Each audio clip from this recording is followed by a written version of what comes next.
하나님 아버지, 많은 이들이 아직 고이 잠든 이 새벽을 깨우며 일어나 주님의 이름을 부르는 이들이 있습니다.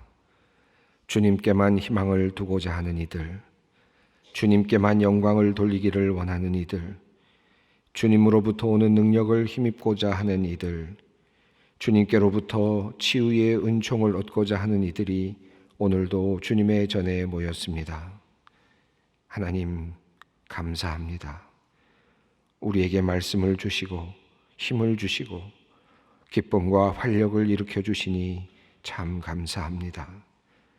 주님과 함께 오늘이라는 이 새로운 날을 시작하오니 우리를 도와주시옵소서. 지난 일에 대한 미련과 후회, 앞으로 해야 할 일들에 대한 염려로 마음이 어지럽혀지지 않게 하여 주시고, 오늘은 정직과 열정 그리고 기대와 기쁨으로 씨를 뿌리게 하여 주시옵소서. 하나님, 오늘 이 자리에는 하루도 빠짐없이 새벽 제단을 지키는 성도님들이 있습니다. 그들의 성실한 믿음을 기쁘게 받아주시고 그 매일의 걸음이 날마다 새롭고 감격스럽게 하여 주시옵소서. 늘 말씀 속에서 주님의 뜻을 발견하게 하시고 매일 주님께 드리는 기도가 빠짐없이 응답받는 기쁨을 누리게 하여 주시옵소서. 참으로 오랜만에 주님의 전을 찾은 성도님도 있습니다. 마음에 무거운 짐을 지고 주님을 붙들고자 하는 간절한 심정으로 주님을 찾은 이가 있습니다. 하나님, 집 나간 탕자가 돌아오기를 동구 밖에서 기다리던 아버지처럼 우리 주님께서 그렇게 돌아온 자식을 아낌없이 사랑하시고 받아주시는 줄 믿습니다. 그들의 기도에 유의하여 주시고 그의 간절한 심정을 받아주시옵소서. 주님의 옷자락을 붙잡을 때 주님의 능력이 발산되게 하시고 주님의 이름을 부를 때 주님의 기적이 나타나게 하여 주시옵소서. 주님을 만나 배우는 주님께서 나타나 보여주시는 깊은 신앙의 경험을 그들에게 선물로 주시옵소서. 하나님, 이 새벽 주님의 크고 깊은 사랑으로 그들을 가득 채워 주시옵소서. 하나님, 오늘 처음으로 기도의 자리에 나온 주님의 자녀를 위하여 기도드립니다.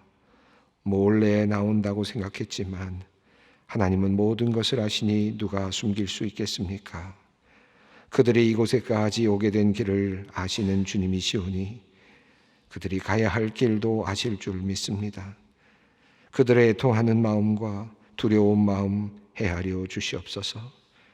감당할 수 없는 삶의 무게로 주님 앞에 나와 주님의 이름을 부를 때 주님께서 응답하여 주시옵소서.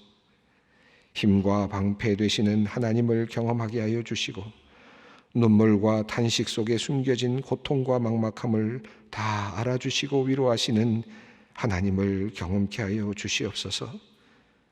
오직 하나님만이 우리의 소망이심을 분명히 알게 하여 주시옵소서. 하나님 아버지, 농어촌 교회와 개척교회, 미자립 교회들을 위하여 기도합니다. 두서너 가정 살아가는 그 섬에도 교회가 필요하고 젊은이들은 떠나고 어르신들만 남은 작은 시골 마을에도 교회가 필요합니다. 한 영혼의 소중함과 주님께서 주신 사명을 기억하며 경제적으로 어려운 상황 속에서도 그 땅을 지키고 있는 작은 교회와 목회자들을 주님 돌봐 주시옵소서. 출애굽 백성을 만나와 메추라기로 먹이셨듯이 그 교회의 성도들에게 하늘의 만나를 내려주시고 하나님의 인도하심과 도우심을 보여주시옵소서. 하나님, 집에는 큰 그릇과 작은 그릇이 있듯이 교회도 서로 다른 크기의 모습입니다. 작은 교회와 큰 교회가 함께 서로 도우며 서로의 역할을 잘 감당할 수 있었으면 좋겠습니다. 큰 교회가 겸손하고 낮아지게 하시고 하나님의 말씀으로 충만하고 주님의 생명으로 가득한 교회가 되어 작은 교회들을 섬기게 하시고 각자 맡겨진 일에 충성되게 하여 주시옵소서.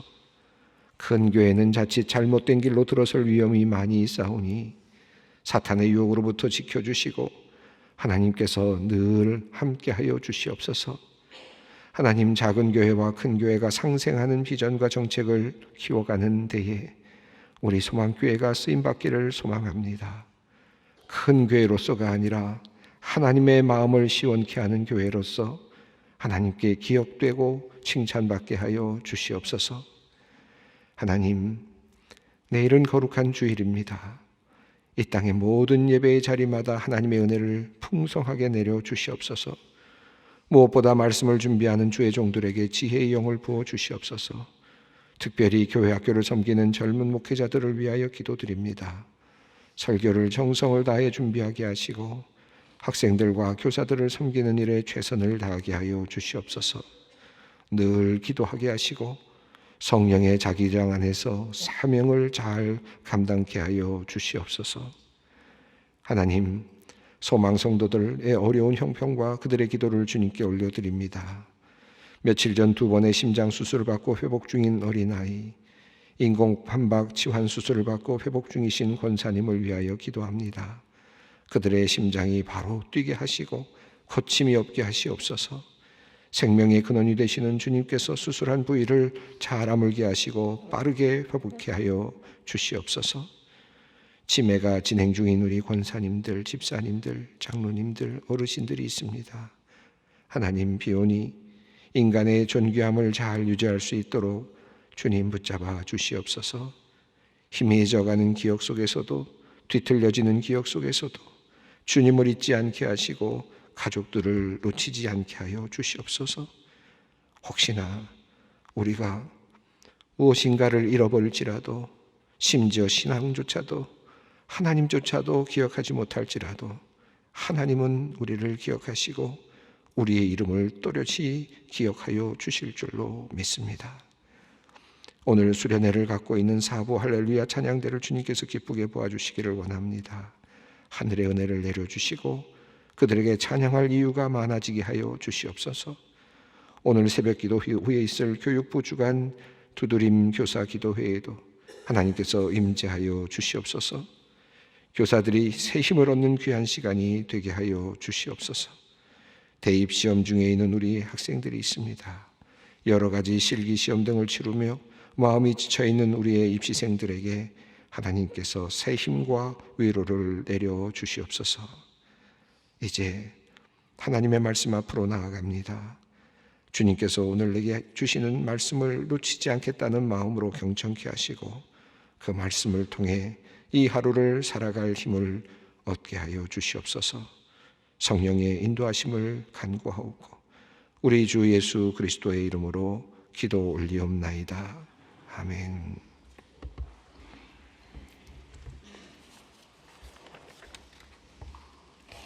오늘 하나님께서 우리에게 주시는 말씀은 출애굽기 28장 6절로 14절 말씀입니다. 출애굽기 28장 6절로 14절 말씀 함께 봉독하겠습니다. 그들이 금실과 청색, 자색, 홍색, 관계적 배실로 정교하게 짜서 에봇을 짓되 그것에 어깨밭이 둘을 달아 그 두 끝을 이어지게 하고 에봇 위에 매는 띠는 에봇 짜는 법으로 금실과 청색, 자색, 홍색 실과 가늘게 베꼰 배실로 에봇에 정교하게 붙여 짤지며 호바노 2개를 가져다가 그 위에 이스라엘 아들들의 이름을 새기되 그들의 나이대로 6 이름을 한 보석에 나머지 6 이름은 다른 보석에 새기라. 보석을 새기는 자가 도장에 새길지 너는 이스라엘 아들들의 이름을 그 2 보석에 새겨 금태에 물리고 그 2 보석을 에봇의 2 어깨 바지에 붙여 이스라엘 아들들의 기념 보석을 삼되 아론이 여호와 앞에서 그들의 이름을 2 어깨에 메어서 기념이 되게 할지며 너는 금으로 태를 만들고 순금으로 노끈처럼 2 사슬을 닦고 그 따은 사슬은 그 태에 달지니라. 아멘. 성막에서 하나님께 제사를 드리고 또 섬기는 등불을 관리하는 그런 일을 이제 하게 되는 바로 이 제사장들이 입는 옷을 지금 하나님께서 디자인해 주고 계시는 그런 내용입니다. 어제 우리 전체적으로 어떤 옷인가, 어떤 종류의 옷을 입는가 하는 내용도, 그리고 어떤 종류의 재료를 가지고 갈 것인가, 누가 그 옷을 만들도록 할 것인가 하는 그런 이제 내용들, 그러니까 서론적인 내용들이 나왔고, 이제 오늘 내용은 그 중에 한 가지 옷입니다. 에봇이라고 하는 옷이죠. 사실 에봇이라는 그 뜻 자체도 옷이라는 뜻을 갖고 있으니까 뭐 별반 다른 의미는 없습니다만은, 이 의미가 여기에서는, 특별히 제사장의 옷에서는 아주 특별한 어떤 의미로 이렇게 사용되고 있습니다. 이 에봇이라고 하는 옷은 맨 앞에 입게 되는 이제 옷입니다. 겉에 입는 옷인데, 겉에 입는 옷으로서는 어찌 보면 마지막 옷이라고 할 수 있겠고, 그 위에 이제 흉패를 붙이게 되는데, 이 흉패에 대한 내용은 아직 나오지 않았습니다. 옷을 어떻게 입을 것인가, 마지막 옷을 어떻게 입는가 하는 내용이 이제 오늘 내용입니다. 에봇에 관련된 내용입니다. 이 에봇은 대제사장들이 입는 옷이고 일반 제사장들이 입는 옷은 아닙니다. 그러니까 이 옷을 상상해 보면 예수님 당시에도 대제사장들이 있었죠. 그러니까 이 대제사장들이 이제 입었을 그런 옷입니다. 물론 제단에 들어갈 때 입는 옷이죠. 아무 때나 입고 다니는 옷은 아닙니다. 자, 어떻게 옷을 만들려고 했는지 자세히 한번 살펴보겠습니다. 6절 말씀을 읽어봅니다. 그들이 금실과 청색, 자색, 홍색 실과 가늘게 꼰 배실로 정교하게 짜서 에봇을 짓되, 앞에 나왔던 내용들과 같은 내용이 반복되고 있습니다. 청색, 자색, 홍색 실, 그리고 가늘게 꼰 배실, 이것은 휘장을 만들 때도 사용되는 그런 똑같은 실이고, 거기에 한 가지가 더해졌습니다. 금색 실이 더해졌습니다. 그것을 가지고 이제 에봇을 지으라라고 말씀하고 있습니다. 한마디로 말씀드리면 그 아래에 있는 내용, 안에 들어가 있는 속옷이나 다른 옷들은 그저 평범한 옷들입니다. 아주 일상적인 옷들인데요.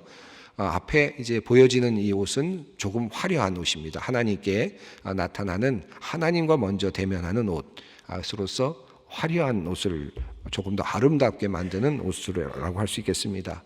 그래서 6절 말씀을 그저 간단하게 그냥 요약한다면, 아름답게 에봇을 만들라 라고 이렇게 표현할 수도 있겠죠. 7절 말씀 읽어봅니다. 그것에 어깨바지 둘을 달아 그 두 끝을 이어지게 하고, 옷을 만들려고 했는데 어떤 모양이라는 말은 아직까지 6절에 나오진 않았죠. 재질만, 어떤 종류를 가지고, 재료를 가지고 만들 것인가 하는 내용만 나왔는데, 7절에 이제 드디어 어떤 모양인가가 좀 대략 나타나고 있는데, 어깨바지 둘을 달아 두 끝이 이어지게 하라 라고 했으니까, 어깨바지라는 말 멜빵같이 이렇게 되는 그런 것입니다. 아마 그림을 보신 분들, 상상해서, 여기 있는 내용을 가지고 상상해서 그림을 만들어서 인터넷에 이런 데 올려놓으신 분들도 있고, 그림을 그리신 분들도 있고, 또 이스라엘의 복식들을 이렇게 또 여러 가지 고증적으로 이렇게 또 살펴본 분들도 있는데, 이 에봇은 여러분 상상하신다면 이렇게 상상하시면 좋겠습니다. 이 옷 자체가 우리 보통 주부들이 식당에서 일할 때, 또는 이렇게 일을 하실 때 입는, 뭐라 그럴까요? 앞치마 같은 그런 것이라고 하면 좋겠습니다. 근데 이 앞치마가 앞에만 있고 뒤에가 없어서 앞치마죠. 그래서 앞치마 아닙니까? 앞치마처럼 되어 있는데, 이 에봇은 뒤에까지도 이렇게 같이 있습니다. 그러니까 앞으로도 이렇게 한 겹이 있고 뒤로도 하나가 있어서, 이 두 개의 큰 헝겊이라 그럴까요? 이 패브릭이 있겠죠. 그러면 이것을 잇는 것이 이 멜빵같이 이어지겠습니다. 그래서 이어지는 이 두 개의 끈을 지금 이야기하는 것입니다. 그것에 어깨바지 둘을 달아 그 두 끝이 이어지게 하라. 여러분이 앞치마 생각하시면 아마 거의, 앞치마는 이렇게 해서 이렇게 쓰는 건데, 쓰게 되더라도 이렇게 여기 멜빵처럼 이렇게 보이지 않습니까? 근데 이렇게 보이는 것이 뒤로 가서 뒤에 있는 천하고 또 연결된다 생각하시면 좋겠습니다. 조끼 같은 그런 느낌이라고 생각하셔도 좋을 것 같습니다. 어깨바지 둘을 달아 그 둘이 이어지게 하라라는 말씀. 그러니까 어깨가 흘러내리지 않도록, 어깨바지 둘이 옷이 흘러내리지 않도록 하는 기능을 하고 있겠죠.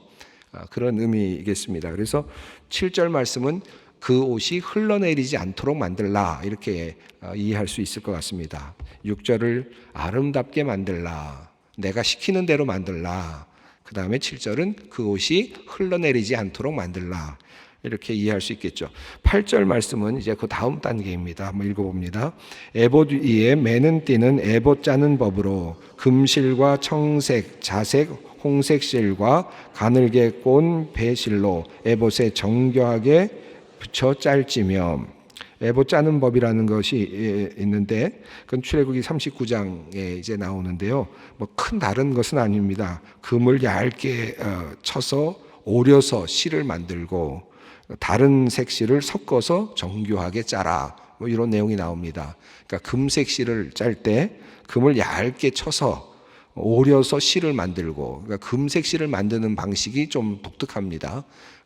금색 실을 이렇게 짜는 방식이 나타나고 그것을 다른 색의 실들과 섞어서 이제 짜라는 것인데, 이 에봇을 짜는 기법으로 소개되고 있는 뒤에 이제 나오는 내용입니다. 여기서는 나오지 않는데, 에봇 위에 매는 띠는 이게 띠를 만들라라는 것입니다. 띠는 여기 이게 있죠. 띠를 이렇게 묶는, 이렇게 묶는, 가운데를 묶는 그런 띠입니다. 그러니까 위로 이렇게 올려서 내리는, 양쪽으로 내려가는 그 헝겊이 있고, 그 다음에 어깨 멜빵이 있고, 그렇게 되면 입고 나면 헐렁헐렁하지 않겠습니까? 이것이 그것을 이제 띠로 완전히 묶어서 온전하게 단정하게 묶는 이런 방식입니다. 띠를 만들라는 것인데, 금실과 청색, 자색, 홍색 실과 가늘게 꼰 배실로 에봇에 정교히 붙여서 짜라. 그러니까 붙어 있도록, 그 띠가 붙어 있도록 짜서 만들라라는 것입니다. 나중에 이제 그 이스라엘 민족들에게 있어서 이 띠를 띈다라는 말이 뭐 여러 번 사용되는데, 주인이 띠를 띠고 나와서 수종을 드니라, 뭐 또는 뭐 종들이 뭐 이런 내용들이 나옵니다. 띠를 띈다라는 말은 이렇게 묶는다라는 뜻인데, 이런 의미는 뭐 수종든다, 섬긴다라는 말이 나올 때 띠를 띠고라는 표현들이 종종 함께 나옵니다. 그래서 여기서 말하는 이 띠는 섬김을 보다 원활하게 하고 보다도 쉽게 하기 위해서 헐렁헐렁하게 하지 않고 대강대강하지 않고 마음을 묶고 마치 띠를 묶듯이 이렇게 묶는 그런 의미가 있겠습니다. 여러분도 해보시는 분들이 많이 계시겠습니다만은 이렇게 앞치마를 두르고 이렇게 묶지 않습니까? 앞치마도 묶게 되잖아요. 마침 앞치마를 이렇게 씌워줄 때 여러분 어떠신지 모르겠어요. 이렇게 내가 앞치마를 딱 쓸 때는 어떤 마음이 드느냐 하면, 앞치마를 딱 쓰고, 이건 저의 얘기는 아닙니다. 그냥 상상으로 해주셔도 좋겠어요. 이렇게 앞치마를 쓰고 제가 일을 해야 되겠다 싶을 때는 분명하게 하고, 그다음에 딱 묶어서 완전히 꽉 매죠. 이럴 때 그 꽉 맬 때 그 느낌이 어떤 느낌입니까? 내가 해내리라, 뭐 이런 느낌이 확실하게 있고, 오늘은 청소해야지 하는 뭐 이런 느낌이 있잖아요. 그런데 뭐 아내나 남편이 오늘은 뭐 좀 해달라 그러면서 갖다 이렇게 씌워줄 때, 이건 제 얘기 아닙니다. 그런데 이렇게 씌워주면 어떤 느낌이 들어요? 씌워서 받기는 받는데 그때는 잘 안 묶어요. 그냥 왔다 갔다 이렇게 하고 싶은 마음이 별로 없을 때 이게 띠를 안 묶잖아요. 그런 느낌, 이 띠를 맨다라는 의미는 자신의 어떤 마음을 확실하게 다지고 그리고 분명하게 한다, 그런 의미도 있습니다. 그래서 여기서 에봇에 띠를 매라고 그랬는데, 띠를 분명하게 이제 묶을 수 있도록 그렇게 만들라는 뜻입니다. 자, 그리고 나서 9절 10절, 11절을 읽겠는데 여기 호마노 두 개라는 말이 나오는데 먼저 설명을 드리겠습니다. 호마노 두 개라는 말은 보석의 종류인 것 같아요. 보석의 종류인데 아마 어떤 색깔인지도 명료하지 않습니다. 검정색일 것 같기도 하고 그런데 호마노 두 개를 가져다가 해서 그 보석에다가 이제 이름을 새기라는 그런 내용입니다. 한번 읽어보겠습니다. 호마노 두 개를 가져다가 그 위에 이스라엘 아들들의 이름을 새기되 그들의 나이대로 6 이름을 한 보석에 나머지 6 이름은 다른 보석에 새기라. 보석을 새기는 자가 도장에 새김같이 너는 이스라엘 아들들의 이름을 그 두 보석에 새겨 금태에 물리고. 자, 보석 같은 돌에 아마도 이 크기가 어느 정도인지 모르겠습니다만은 보석을 돌에 두 개를 가져다가 그 하나마다 아들들의 이름을 나이 순서대로 이렇게 루벤 그다음에 뭐 이렇게 쓸 거 아닙니까? 시몬, 야곱 이렇게 쭉 써내려가는 이 과정에서 첫째, 둘째, 셋째, 넷째를 한쪽에 그다음에 또 나머지 6을 또 한쪽에 그래서 12 이름을 써 넣으라. 근데 어떻게 써 넣었느냐 하면 그 호마노라고 하는 돌에 도장을 새기듯이 아주 분명하게 이름을 새겨 넣으라 라는 것입니다. 그리고 거기에 금태를 물려라. 자, 이렇게 물리라고 했습니다. 그리고 그것을 어떻게 하라고 하는지 12절입니다. 읽어봅니다. 그 두 보석을 에봇의 두 어깨 바지에 붙여 이스라엘 아들들의 기념 보석을 삼되 아론이 여호와 앞에서 그들의 이름을 두 어깨에 메어서 기념이 되게 할지며.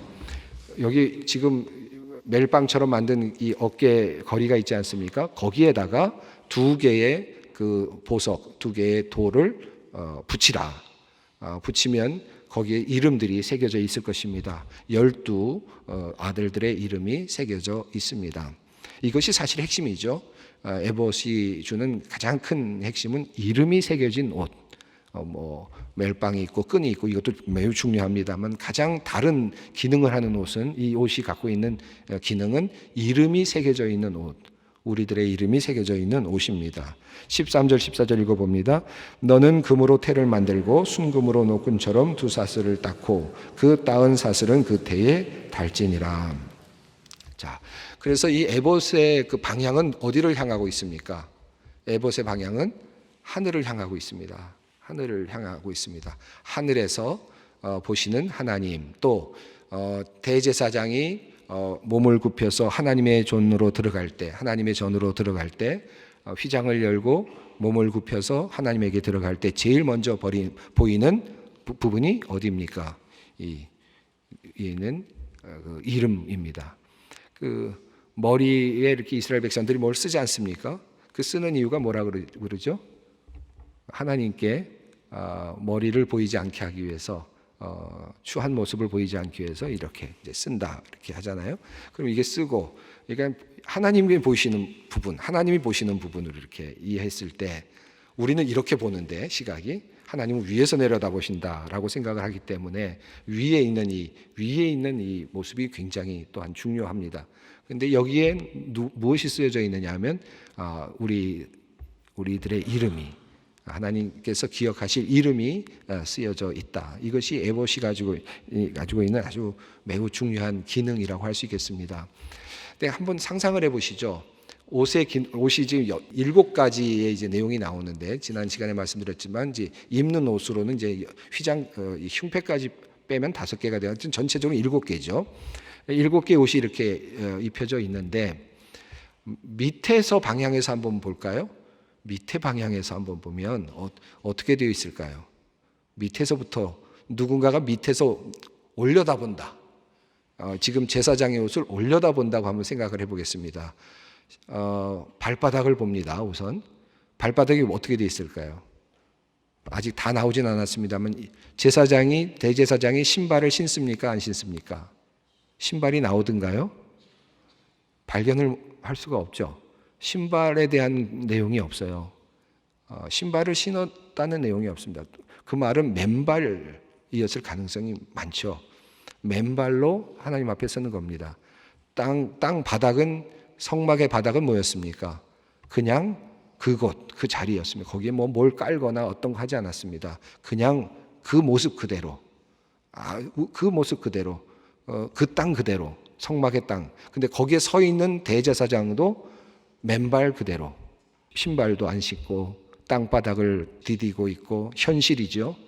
그리고 척박하고, 만약에 진흙탕이라면 진흙탕에다가 성막을 세우기는 어려웠겠지만은, 그러나 그거 그대로죠. 광야면 광야 그대로, 척박하면 척박한 그대로, 거기에 맨발로 서 있는 인간. 그리고 사실 위로 올라다 보면 추한 인간이죠. 다 드러나는 인간, 다 보이는 인간입니다. 만약에 화면 앵글이 이렇게 밑에서 이렇게 올려다 비친다 그러면 어떤 모습일 것 같습니까? 추한 인간입니다. 더러운 인간. 그런데 화면이 다시 올라가서 드론처럼 위에서 다시 한번 내려 본다면 어떤 이름입니까? 거기에는 아름다운 모습이 있고, 그리고 멜빵처럼 보여진 곳에는 선명하게 기억할 만한 이름이 새겨져 있는 그런 모습의 장면이 나타나겠죠. 이 두 개의 양면성, 그러니까 대제사장의 모습은 어떤 모습입니까? 이 두 개의 양면성을 지금 보여주고 있습니다. 인간을 대표해서 하나님 앞에 나가는 초한 모습도 함께 가지고 있지만, 그러나 동시에 하나님께로 나아가는 섬기는 자로서 하나님 그들의 이름들을 함께 여기다 걸고, 그리고 새기고, 하나님 이들의 이름을 기억하셔야 됩니다. 하나님이 약속하셨습니다. 이들을 선대하셔야 합니다. 그들과 함께 하셨던 약속을 지키셔야만 합니다. 라는 믿음을 가지고, 그리고 하나님 앞에 온전하고 아름다운 옷을 입고, 제가 지난 시간에 말씀드린 것처럼 이 옷은 성경에서 그리스도로 옷 입는다라는 것으로 우리가 이해할 수 있지 않습니까? 특별히 굉장히 중요한 개념이 신약에서 그리스도로 옷 입는다라는 개념인데, 그리스도로 옷을 입고, 그래서 우리의 모든 추한 모습이 다 가려진 상태에서, 그러나 추한 모습이 없는 것은 아닙니다. 밑에서 보면 여전히 추한 모습이 있죠. 그러나 그것이 가려지고, 그리고 우리들의 이름이 선명하게 새겨진 그 이름을 보여드리면서 하나님 앞으로 나아갈 수 있는, 이것이 지금 하나님의 디자인입니다. 이것이 에봇을 만들라라고 하는 내용의 속에 함께 들어 있습니다. 오늘 이 말씀을 깊이 묵상하시면서 저는 도리어 두 가지 관점에서 앵글을 한번 보시면서 여러분 기도의 자리로 나가셨으면 좋겠습니다. 밑바닥, 땅바닥에 있는 맨발, 그의 모습, 그리고 하늘에서 내려다보는 나의 이름이 선명하게 새겨진 아름다운 모습으로서의 또 다른 나. 하나님은 무엇을 보신다는 겁니까? 그 아름다운 나를, 그리고 나의 이름을 하나님은 영원히 기억하실 것이다. 나의 추한 모습이 아니라. 누구 때문입니까? 예수 그리스도 때문에. 기도의 자리로 함께 나아가겠습니다. 하늘에 계신 우리 아버지, 아버지 이름을 거룩하게 하시며 아버지의 나라가 오게 하시며 아버지의 뜻이 하늘에서와 같이 땅에서도 이루어지게 하소서.